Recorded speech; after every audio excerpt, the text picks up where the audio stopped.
আমাদের রাজ্যে 22 লক্ষ পরিযায়ী শ্রমিক আছে যারা বাইরে কাজ করেন, তাদের স্কিল আছে, তাদের ডেকে নিয়ে যাওয়া হয়েছে জামাই আদর করে, আর আজ তাদের ভাগ্যে জুটছে লাঞ্ছনা আর বঞ্চনা, অত্যাচার, অনাচার, অনাহার।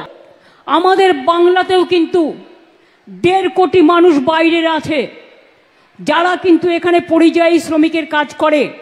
আমরা কিন্তু তাদের গায়ে হাত দিই না। তাহলে বলুন, কেন উড়িষ্যায় গেলে বাংলা ভাষায় কথা বললে অত্যাচার করবেন?